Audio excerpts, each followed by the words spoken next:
Ok, muito bom. Então, antes de qualquer coisa, bom dia a todos. Na verdade, boa tarde, né? Ainda já no Brasil aí.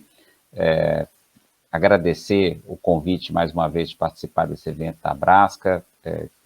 Eu gostaria de aproveitar, já que eu tive a oportunidade de ser o painel logo em seguida, a homenagem ao senhor Arthur, com quem eu tive a oportunidade de trabalhar na PwC e também na Abrasca. Como quase todos, eu sempre o admirei, não só como profissional, como pessoa. Então fica também a homenagem aqui. Então, o objetivo dessa apresentação minha é fazer uma atualização dos projetos do IASB.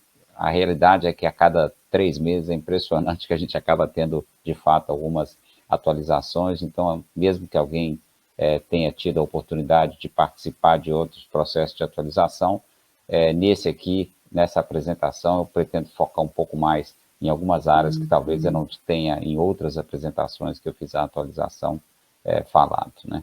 Próximo slide, por favor, Danilo. Eu vou começar falando, obrigado, vou começar falando com os documentos que estão em aberto para comentários, próximas consultas, em seguida, rapidamente, descrever os documentos que estão em fase de redeliberação, e depois eu cito alguns outros projetos e, finalmente, falo de projetos de estratégia e governança. Pode passar mais um slide, por favor. Mais um, para a gente avançar. Pode, aí, perfeito. A gente vai começar com os documentos que estão em audiência pública, né? Aqui vocês têm uma visão geral dos documentos em audiência pública que estão prestes a ser liberados.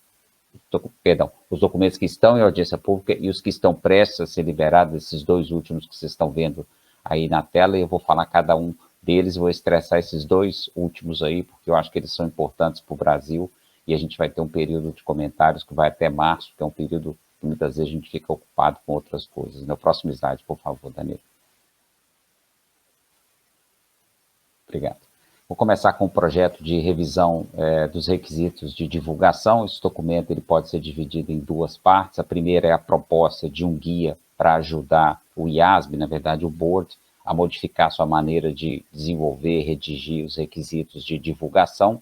A ideia principal dessa abordagem proposta é fazer com que as empresas cumpram com objetivos de divulgação e não uma lista prescritiva de divulgações, ou seja, incentivar a aplicação do julgamento e não usar uma lista de divulgação requerida como se fosse um checklist sem avaliar a materialidade simplesmente para cumprir tabela, né? Então, o objetivo, de fato, é tentar fazer com que haja esse exercício do julgamento. E a segunda parte do documento é como que essa abordagem funcionaria na prática, e a gente selecionou duas normas, o IAS 19, benefícios a empregados, e o IFRS 13, mensuração valor justo, para mostrar como que esses requisitos de divulgação dessas normas ficariam com a aplicação dessa nova abordagem. O período de comentário termina em janeiro de 2022. Próximo slide, por favor. Relatório da administração. Esse projeto é uma revisão do documento IFRS Practice Statement número 1, Management Commentary.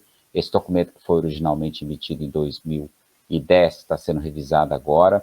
Por não ser uma norma IFRS requerida, pode ser que muitos de vocês não tenham conhecimento da sua existência, mas se trata de um framework para preparação de relatório da administração. Esse projeto propõe melhorar o escopo e o foco do relatório da administração que as empresas normalmente apresentam juntamente com suas demonstrações financeiras. O objetivo é que esse documento seja uma estrutura conceitual abrangente para a preparação do relatório, e aí vai reunir informações financeiras, demonstração financeira, sustentabilidade e outras informações, justamente com o objetivo de atender às necessidades de informação dos investidores e credores e ajudá-los a determinar perspectivas de empresas de curto, longo prazo, enterprise value, ou seja, muito mais informação do que hoje a gente tem na demonstração financeira. Seria para receber todas as informações, inclusive relacionadas à questão de sustentabilidade. O período para comentário termina em novembro. Mais um slide, Danila, por favor. Obrigado. Subsidiárias, que são pequenas e médias empresas, ou, como a gente traduziu aí no Brasil, não tem responsabilidade de prestação pública de contas. Imaginando no contexto da Abrasca, uma empresa de capital aberto, ela pode acabar tendo várias subsidiárias com obrigação de elaborar a demonstração financeira e que atenda a definição de pequena e média empresa. Mas como a controladora aplica o IFRS Full, ou essa subsidiária utiliza o IFRS, ou ela utiliza o IFRS para pequenas e médias empresas, mas aí tem que acompanhar quais seriam as diferenças entre esses dois gaps para atender o envio de informações para fim de consolidação. A proposta é permitir que essas subsidiárias utilizem o IFRS Full na elaboração das demonstrações financeiras, mas tem um requisito de divulgação semelhante a de uma pequena e média empresa, e aí podendo ainda manter a afirmação que está de acordo com o IFRS. Eu entendo que isso aí pode ajudar a salvar um pouquinho de custo na elaboração das demonstrações financeiras, né? Essa norma é de aplicação voluntária, então ainda que uma empresa não siga, atenda toda essa definição e não aplique, ela não precisa aplicar, de fato ela é voluntária, inclusive o país pode determinar que essa norma não seja aplicável na sua jurisdição. O período de comentário termina em 31 de janeiro de 2022. Mais um slide, por favor, Dani. Obrigado. Revisão pós-implementação do IFRS 9, norma sobre instrumento financeiro, parte de classificação e mensuração. A revisão pós-implementação de novas normas IFRS faz parte do processo devido do IASB, tem o objetivo de avaliar se a norma está funcionando conforme planejado e, se necessário, propõe ajustes. Esse projeto de revisão do IFRS 9 está limitado nesse momento aos requisitos de classificação e mensuração. A revisão da parte de impairment de contabilidade de RED serão feitas de uma fase posterior, na verdade, a partir da segunda metade de 2022. O documento aberto para comentário, ele busca feedback sobre áreas como business model, SPPI, variação de valor justo reconhecidas no patrimônio e outros tópicos que são relacionados à classificação e mensuração. O período de comentários vai até 28 de janeiro de 2022. Próximo slide, por favor. Pode passar mais um, por favor. Agora a gente vai falar um pouco de consultas que estão no forno, né, para serem emitidas. E eu vou começar com, a gente tem duas consultas, né, para ser colocada em audiência pública até o final desse mês. Na verdade, sexta-feira deve publicar o segundo tema que eu vou falar, que é o de não current, né? Passivos não circulantes com cláusulas de covenant, ele deve ser publicado na sexta-feira agora, e esse que eu vou falar agora deve ser publicado até o final da semana que vem. A primeira consulta, então, falando sobre esse, é o acordo de financiamento de fornecedores, mas no Brasil aí a gente está acostumado a chamar de risco sacado, confirm, tem vários nomes aí, tem sido muito debatido nos últimos anos, não somente no Brasil, mas no mundo todo, está no radar dos investidores, reguladores.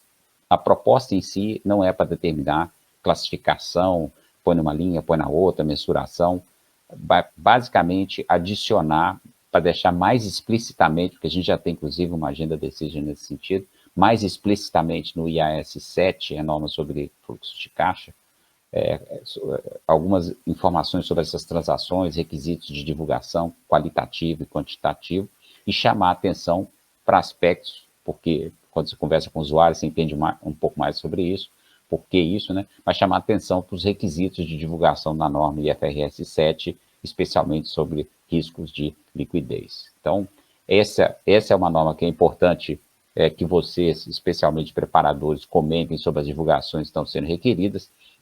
Só para vocês terem uma ideia, uma das divulgações incluída na proposta seria de a empresa reportar no final de cada exercício o valor dos passivos reconhecidos no balanço, que são parte desse acordo. Até aí, tudo bem. Ou seja, você vai ter que, ainda que você não reclassifique, você precisa dizer no seu total de fornecedores aqueles valores que estão sujeitos a esse tipo de acordo.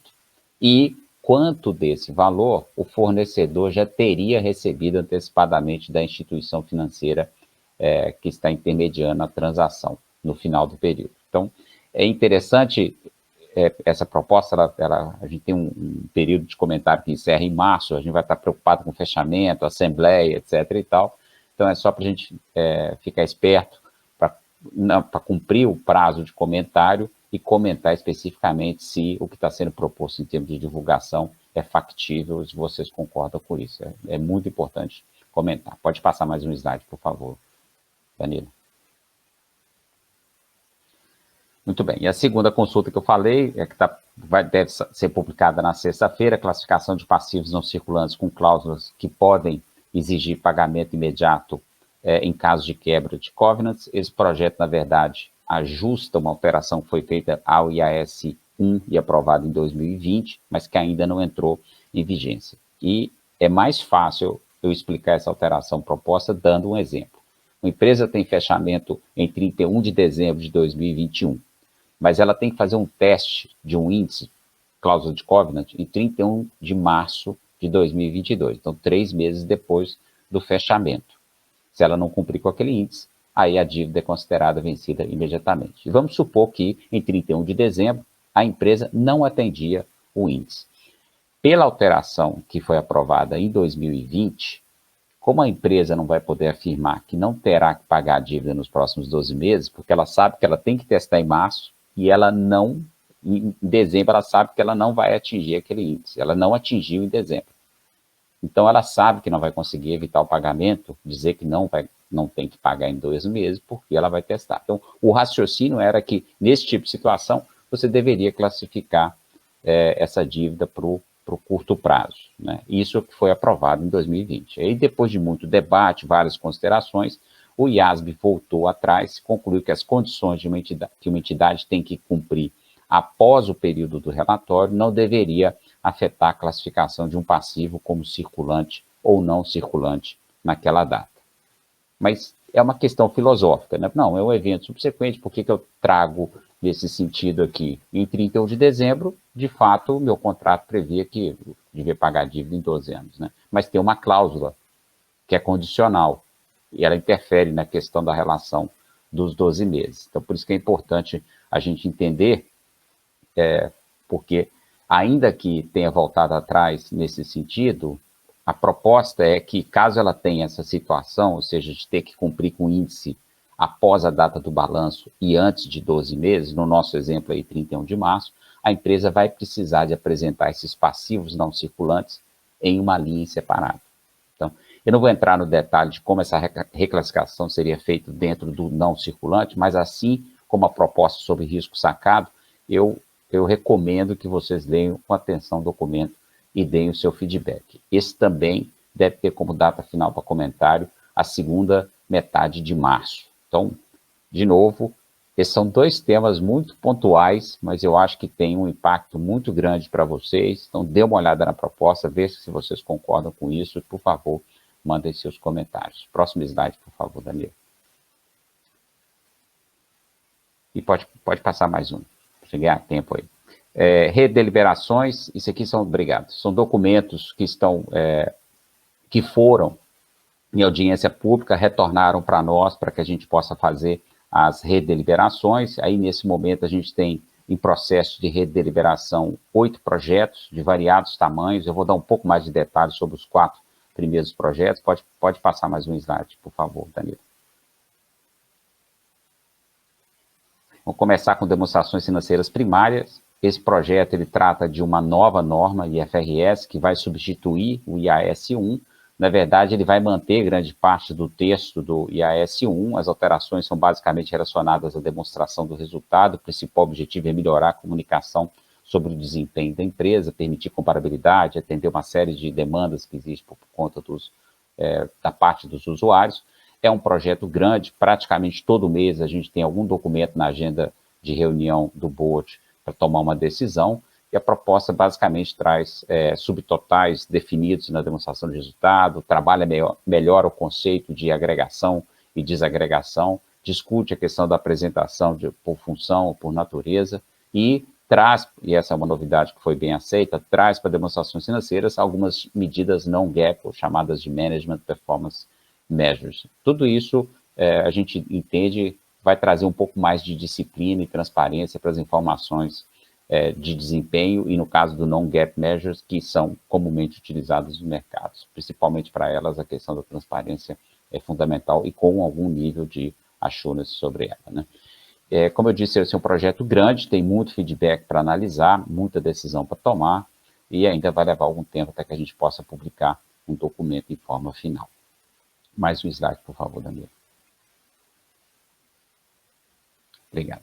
Segunda revisão das normas IFRS para pequenas e médias empresas, pode não ser tão relevante no contexto da Braskem, mas é bom saber que é a segunda grande revisão da norma e o objetivo é fazer o alinhamento com as mais recentes alterações na norma IFRS Full, mas observando os critérios de relevância, simplificação e representação fiel aplicáveis a pequenas e médias empresas, sempre que é feito esse alinhamento. É um conjunto mais simples, mas ainda assim, de alguma forma, com algum alinhamento com a IFRS Full.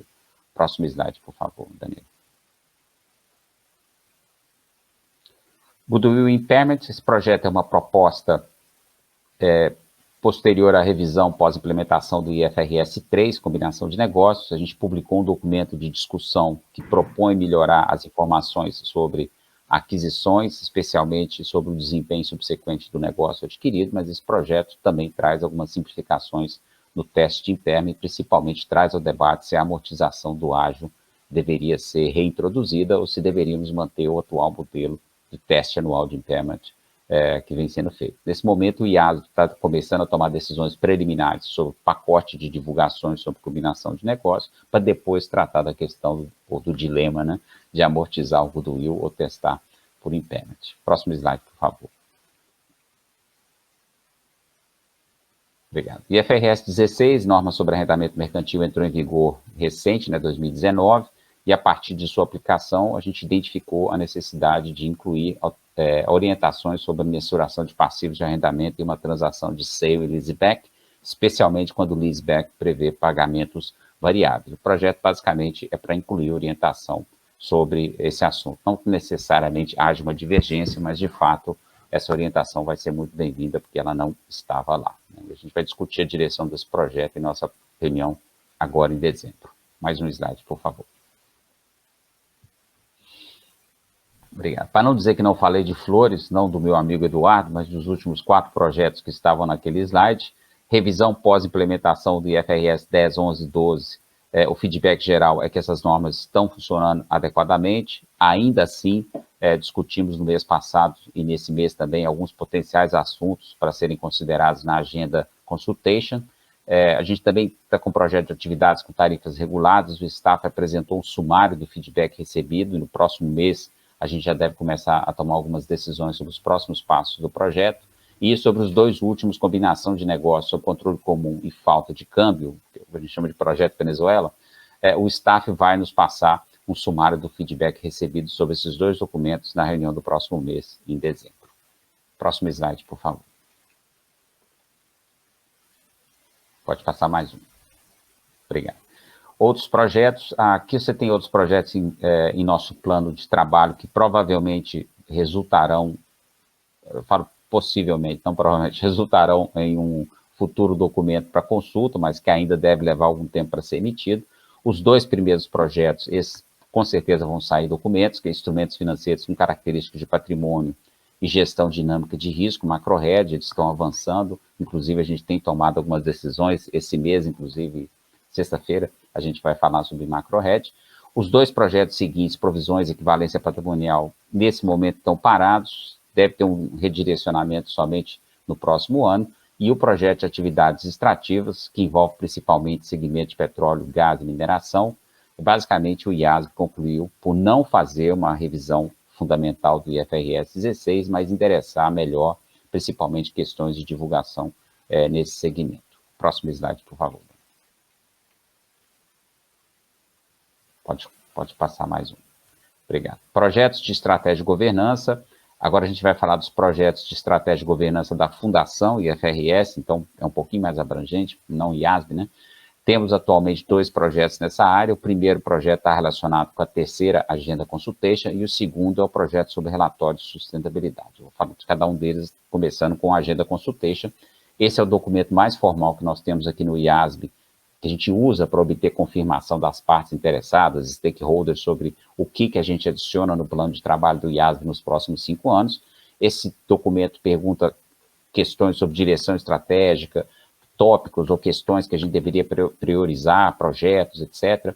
Mas antes da gente avaliar o que a gente poderia, por exemplo, adicionar ao nosso plano de trabalho, é importante lembrar que o IASB tem uma série de projetos em andamento. Na verdade, hoje a gente tem 31 projetos em andamento. A gente precisa concluir isso no nosso plano de trabalho. Ou seja, a gente pode e deve receber novos projetos, mas a capacidade é limitada porque a gente tem uma série de projetos que estão em andamento e acabam atravessando um período de agenda consultation, como é o caso, né? Por isso que esse documento para nós é muito importante, que ele ajuda a definir essas prioridades, e isso não é importante apenas para a nossa alocação de recursos, mas também levar em consideração a capacidade dos nossos stakeholders de responder, lidar com os documentos e também, por que não, aplicar as normas, né? Se a gente fica mexendo o tempo todo, então é necessário a gente ter um equilíbrio nesse sentido, né? O período de comentário terminou no final do mês de setembro, o staff do projeto já fez a compilação do feedback recebido e já começaram a nos apresentar um sumário do feedback essa semana na reunião do board.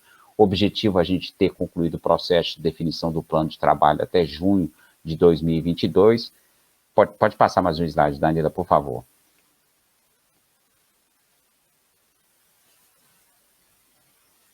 Obrigado. Eu vou dar um spoiler aqui, mas na verdade não é spoiler, porque a gente discutiu esse assunto ontem ou segunda, agora eu já não lembro, para dar para vocês um pouco de sabor sobre o feedback recebido no documento Request for Information. Você pode ver aí no slide o feedback sobre a alocação de recursos das nossas atividades, por exemplo, com relação à atividade relacionada com novas normas e alterações relevantes, o feedback foi no sentido de manter a atual alocação, mas com viés de redução, né? Então, a gente tem um pouco mais de gente achando que, poxa, devia trabalhar menos nessa área. No caso de manutenção e aplicação consistente das normas, e aqui que entra, por exemplo, o trabalho do IFRIC, o feedback é que a gente deveria manter com viés de aumentar, né? Então, por conta do tempo, eu não vou falar de cada uma das atividades, mas esse slide, como eu disse, já ajuda a ter um pouco da ideia inicial do feedback, o que, aliás, precisa ser analisado não só do ponto de vista quantitativo, como aqui representado, né? Mas também do ponto de vista qualitativo, a gente precisa entender por que alguém acha que tem que aumentar ou diminuir, especialmente essas duas atividades primeiras aí, elas se confundem muitas vezes dependendo do tamanho do projeto, né? E a gente dá muito valor aos comentários, às justificativas recebidas, né? Porque a pessoa falar que quer que aumente é uma coisa, e ela falar que aumente e explica por quê, é muito mais fácil para nós entendermos, vamos dizer assim, o voto, né? Pode passar mais um slide, por favor, Danilo. E para quem lembra do documento, ele elencava 22 tópicos que são recorrentes em discussões com o IASB, o IFRIC, na verdade, várias discussões, outreach com stakeholders, etc., e baseado nessas pesquisas que foram feitas, eles foram colocados no documento para que as pessoas os stakeholders nos ajudassem a definir esses tópicos para inclusão no documento de consulta em termos de prioridade, né? No plano de trabalho. E dentre os tópicos considerados de maior prioridade, novamente, é só para dar um sabor para vocês, a gente ainda está analisando, nós temos aí riscos relacionados com clima, criptomoedas, going concern, ativos intangíveis e demonstração do fluxo de caixa. Vamos dizer que esses aí foram os best-sellers, né, os top 5 que apareceram na lista. Mas, como eu falei, não dá para analisar só quantidade, tem que entender o detalhe do feedback. Por exemplo, quem aqui que está assistindo essa apresentação tem na empresa que você representa transação com criptomoeda, que seja relevante, a ponto de dizer eu preciso de uma norma para tratar disso? Será que de fato é um assunto abrangente, urgente, para as empresas que adotam IFRS, ou é um segmento específico, um nicho que está precisando disso? Porque a gente já tem também uma agenda decision nesse sentido. Mas é lógico que é um assunto que está na mídia, é uma tendência emergente, a gente está monitorando e a gente precisa avaliar. Mas é só para a gente entender, quando a gente vai tomar uma decisão, às vezes tem um outro projeto, todo mundo quer tudo, né? Mas os recursos são escassos, então a gente precisa saber administrar isso da melhor maneira possível. Então, por favor, quando vocês estiverem analisando esse slide aí, como eu falei, é só para dar um pouco do feedback, um pouco do sabor, né? Do cheiro, né? Mas, por favor, aprecie com moderação. Próximo slide, por favor, Danilo.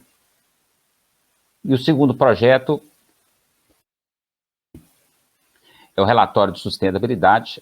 Na verdade, essa é uma iniciativa dos trustees da Fundação IFRS. Dentre eles, a gente tem um brasileiro, né, o Alexandre Broedel.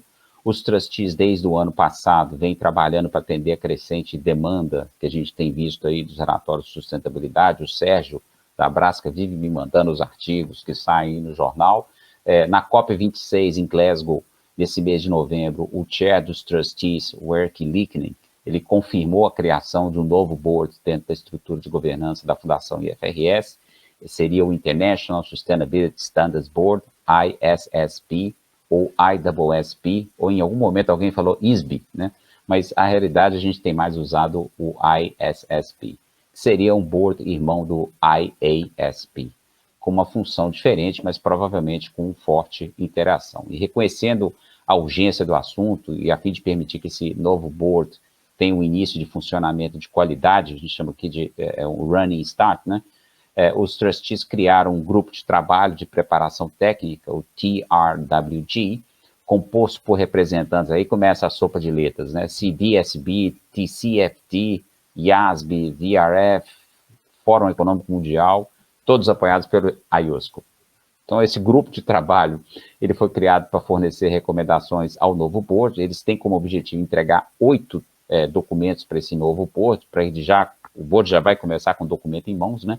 Na verdade, 2 deles já foram concluídos, que são protótipos, na verdade, a gente pode chamar, está escrito como prototype, mas a gente pode chamar de minutas avançadas de norma, que foram publicadas no dia do anúncio da criação do ISSB na COP26, né?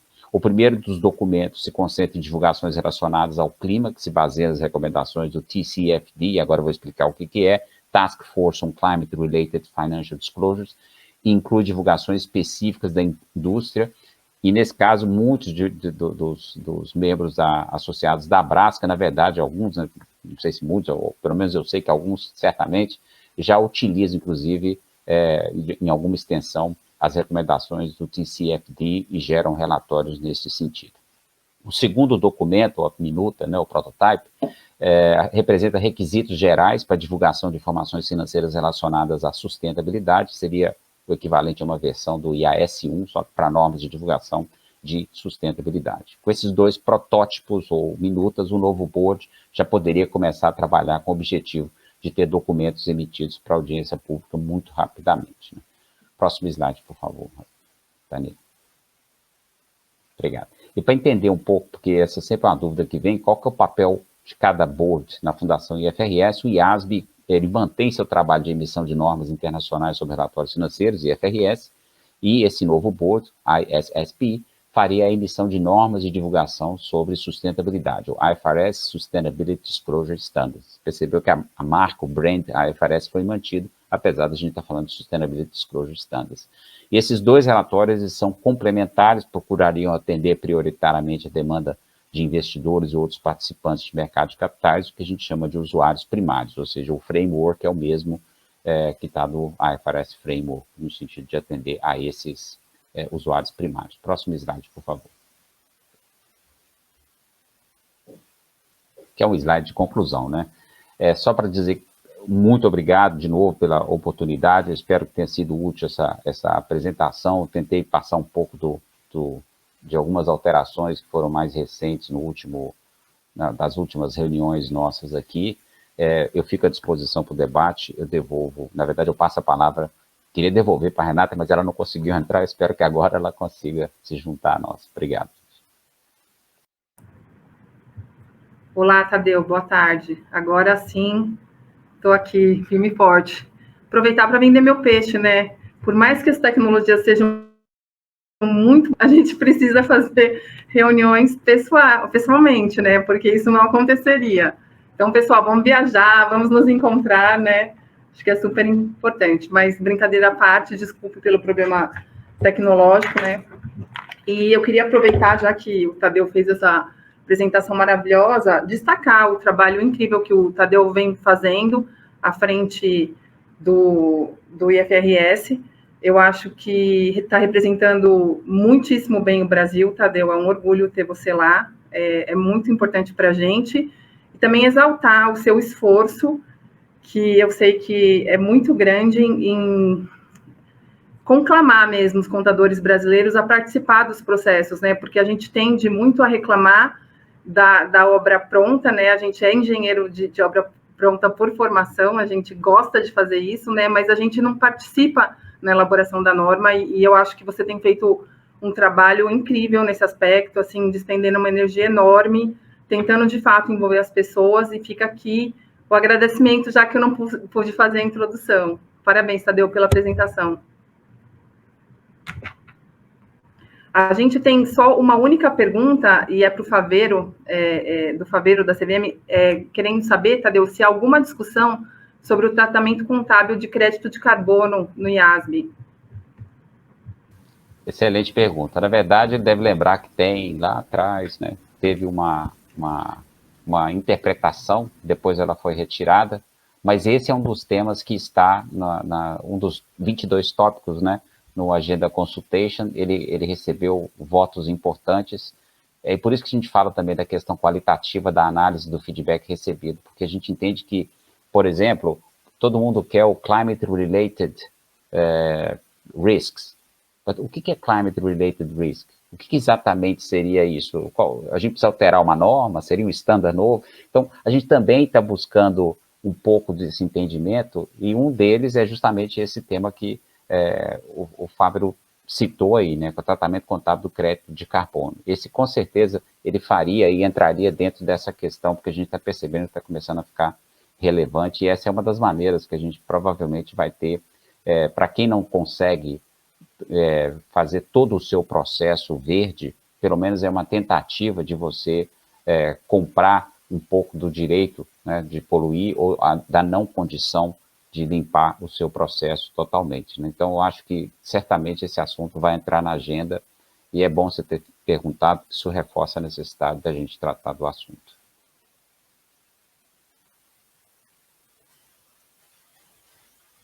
Obrigada, Tadeu. Tadeu, aproveitando que a gente ainda tem algum tempo aqui, eu queria te fazer algumas perguntas e compartilhar algumas preocupações. Risco sacado aqui no Brasil, que foi um dos tópicos que você trouxe, é bastante utilizado, é uma ferramenta muito importante para a maioria dos players que a gente tem, é uma fonte de financiamento no fim do dia, né? E para que caminho você vê o tratamento contábil indo? Você acha que a gente vai continuar com essa divulgação separada e basta? Ou, de fato, a tendência é englobar tudo isso como dívida? Não, eu acho que certamente é mais a questão da classificação, porque, pelo menos o caminho que a gente tomou aqui no IASB, a gente percebeu isso, que a gente não vai conseguir chegar à conclusão sobre quando é que deveria ser reclassificado. E nas conversas com os usuários, o que eles disseram é o seguinte: pode deixar do jeito que está, eu só preciso de um pouco mais de divulgação. E eu tive alguns embates com um dos board members, que é um usuário, né? Então, ele pedindo uma informação, e por isso que eu reforcei aqui que é importante vocês participarem, que eu falei com ele: olha, eu não sei se essa informação para o preparador vai estar sempre disponível. E aí ele gentilmente estava explicando, Tadeu, por que nós, usuários, analistas, a gente precisa dessa informação?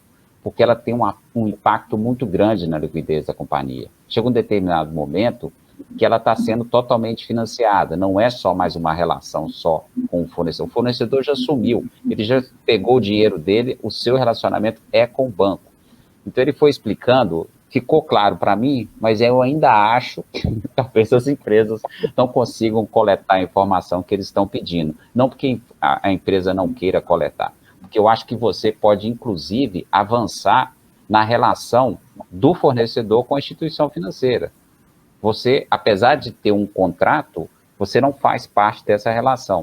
Então, são algumas questões que eu acho que precisa esclarecer, mas não acho que isso, no final das contas, a gente vai falar de reclassificação. De fato, é trabalhar um pouco mais as divulgações e estressar a importância de tratar do risco de liquidez. Excelente. E, continuando, né, a minha sessão aí, vou abusar do Tadeu.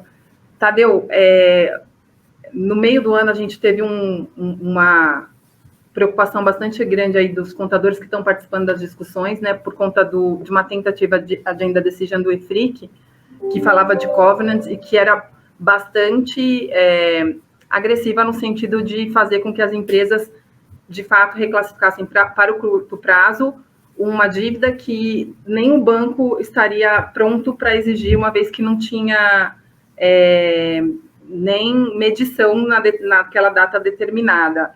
E essa agenda acabou não sendo aprovada no IFRIC, mas o que tem de novo? O que você acha que a gente volta a discutir com essa rigidez ou não?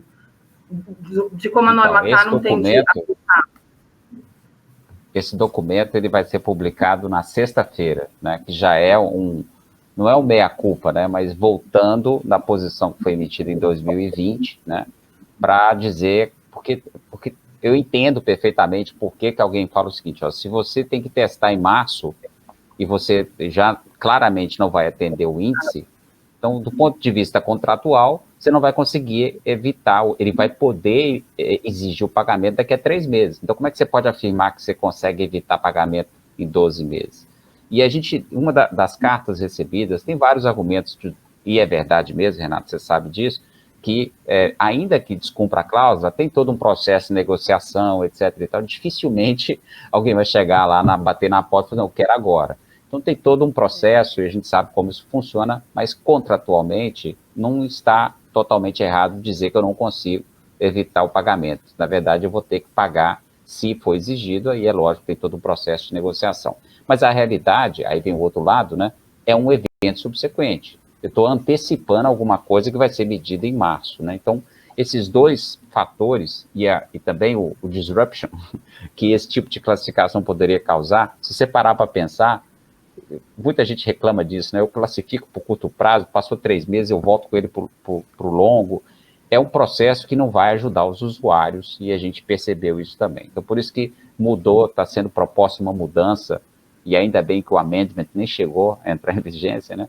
Está sendo proposta uma mudança. Mas eu também chamei a atenção, Renata, porque tem uma divulgaçãozinha aí, eu estressei isso, inclusive, durante as reuniões do board, por exemplo, em demonstração financeira intermediária. Mesmo aquele cara aquela empresa, desculpa, que tem que medir em 31 de dezembro, em 31 de março é menos de 12 meses. Se ele estiver fazendo ITR, né? 31 de março, 30/6. Então, eu vou ter que ficar brincando, mesmo que seja dentro do próprio não circulante, reclassificando os números entre essas linhas que eles criaram. Mas, eu voto vencido. Mas eu queria escutar os comentários do chão de fábrica para quem tem que fazer isso no dia a dia, para ter certeza de que isso é factível. Eu acho, Tadeu, assim, que das funções que a gente tem, estando perto lá do berço, do nascimento das normas, é também trazer muito para a realidade, né?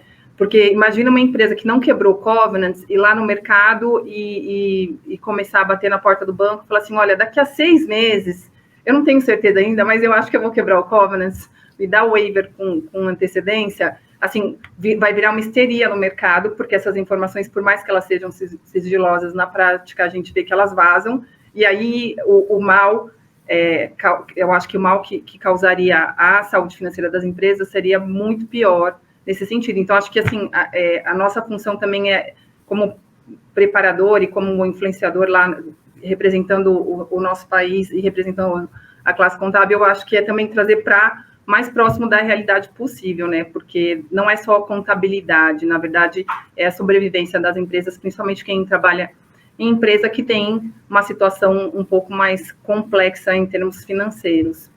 É bem difícil. Concordo. Tadeu, eu tenho aqui... E sempre que você vai no banco também, é mais 0,5% que aumenta na taxa.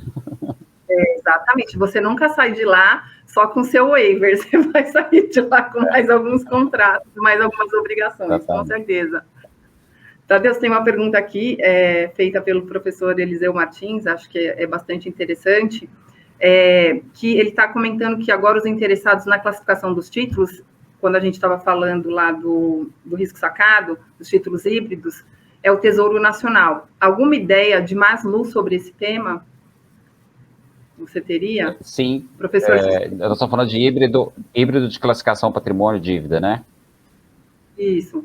Sim. Na verdade, eu comentei rapidamente, mas o projeto FAIS, Financial Instrument de Characteristic of Equity, né, o instrumento de patrimônio com característica de instrumento financeiro com característica de patrimônio, esse tipo de alteração que a gente poderia vislumbrar, que seria, não, agora sim, agora ficou claro, classifica aqui, classifica ali, isso não vai acontecer, porque quando foi feito o Discussion Paper de 2018, o feedback recebido do mercado foi que se fosse para frente a proposta do discussion paper, ia causar um alvoroço no mercado, ainda que, na minha opinião, ele até tecnicamente ele fosse robusta, a proposta, né?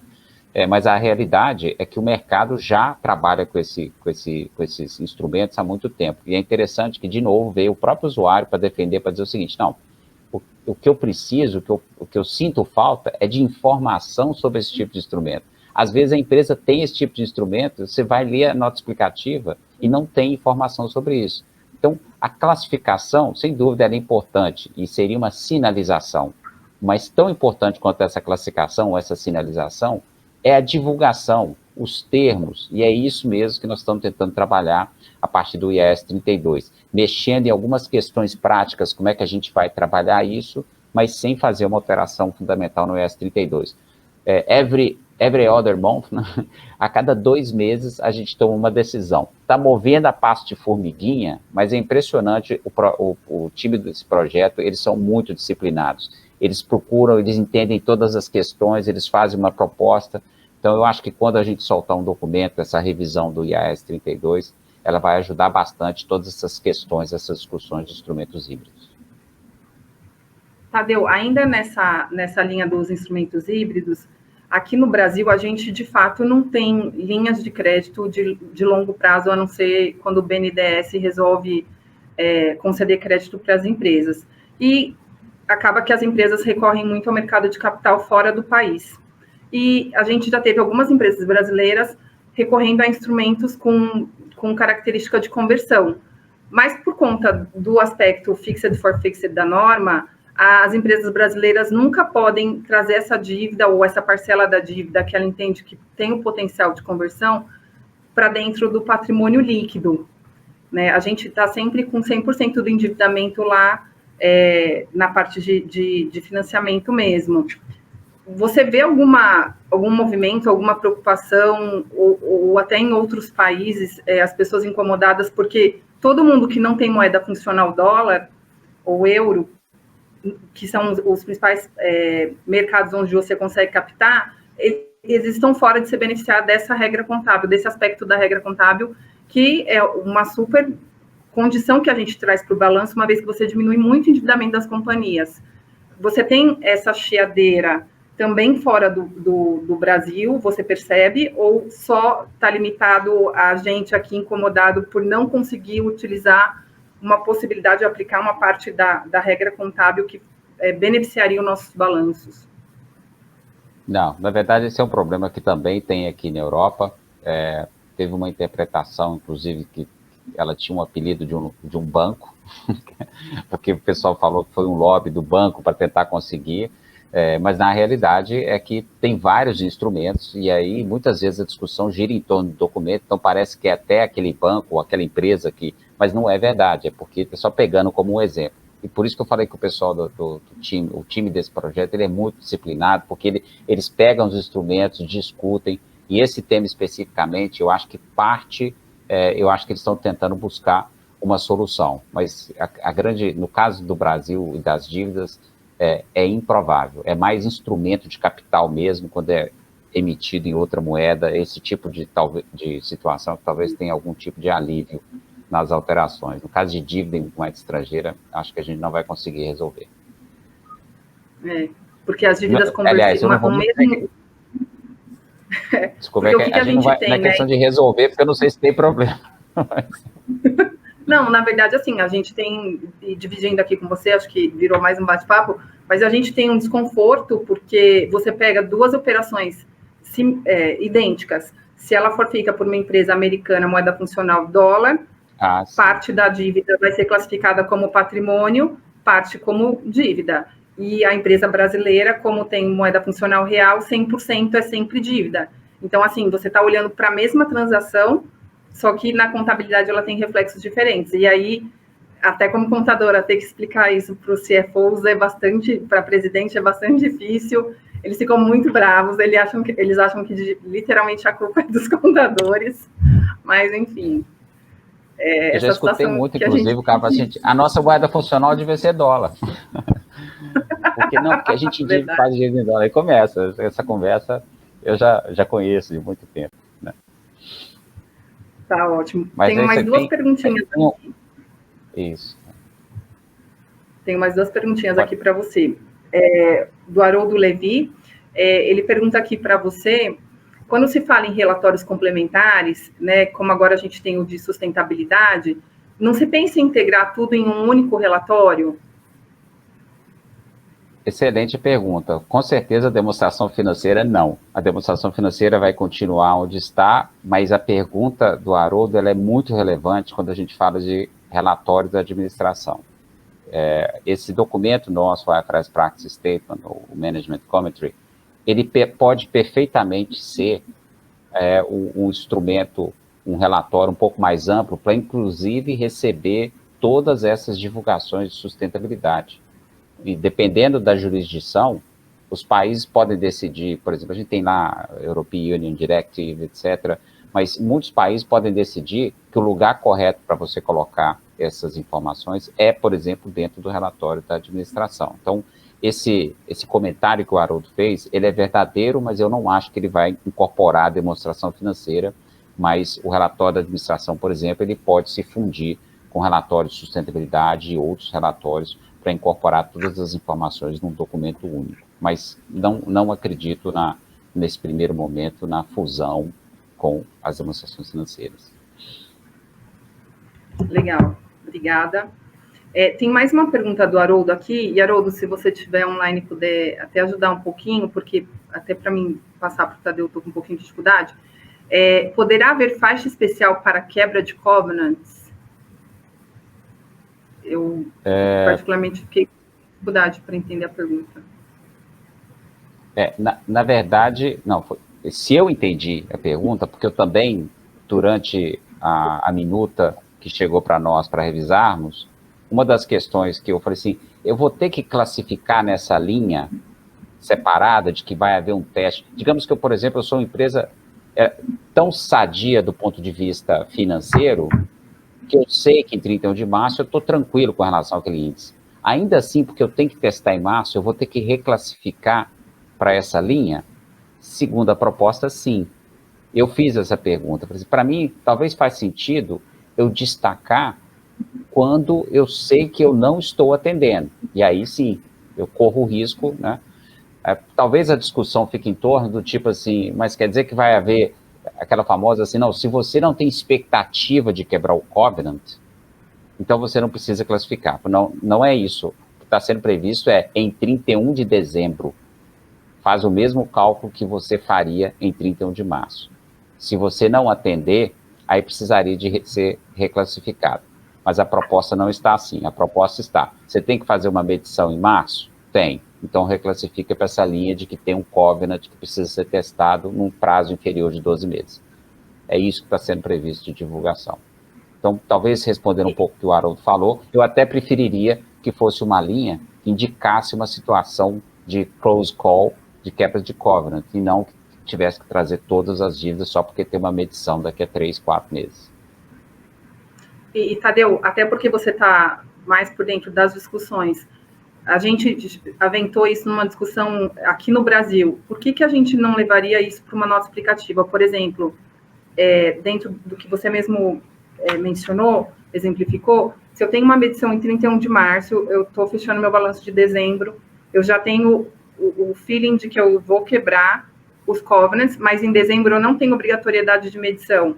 Não seria mais correto, mais claro e transparente eu dizer que hoje eu não tenho medição, mas que se eu fosse, inclusive, medir hoje, eu já teria quebrado esses covenants? E aí eu não ficaria com essa vai para cima, traz para baixo, vai para cima, traz para baixo? Alguns board members vieram com esta sugestão. Eu vou te falar que eu estou na turma do trade-off, porque o que estava antes era inaceitável. Então, já que agora a coisa já melhorou, pelo menos eu vou manter no longo prazo. E aí falei assim, não, mas aí vai ter que divulgar isso. Falei assim, tá bom. Se ficar no longo prazo, tá bom. Mas depois veio aqueles puristas para dizer o seguinte, não, por que não simplesmente coloca na nota explicativa e chama a atenção disso, né? Na verdade, de certa forma, se você parar para ler o IAS 1, a parte de incertezas, de alguma forma, se for relevante, já devia estar lá. Então, a gente o tempo todo tem esse tipo de debate, quando a gente percebe que alguma coisa a gente acha que a norma já deveria capturar, mas não está capturando, e aí a gente não, então vamos colocar. Mas, na verdade, é uma questão de implementação. Mas tem essa linha de defesa que acha que não devia fazer nada, deveria só reforçar o fato de que precisaria dizer esse tipo de situação na nota explicativa. Tem sim. Eu nem sei se não tem um dissent opinion nesse sentido aí, mas uma alternative view, né? Que é um exposure draft. Tá ótimo. Bom, Tadeu, aqui a gente encerra. Mais uma vez, queria agradecer pelo bate-papo, pela apresentação, por todo o trabalho que você tem feito. Agradecer e parabenizá-lo. Assim, como contadora brasileira, eu te agradeço todo o esforço que você tem feito de envolver as pessoas, de envolver todos os contadores. Assim, você vai colher os frutos, eu tenho certeza disso. Parabéns. Muito obrigado, Renato, mas eu já estive do lado aí, eu sei como que é difícil participar desse processo, então eu que agradeço toda a atenção. Eu falo, não, já veio o Tadeu de novo. Então eu agradeço toda a paciência comigo também. Muito obrigado. Tá ótimo, obrigada.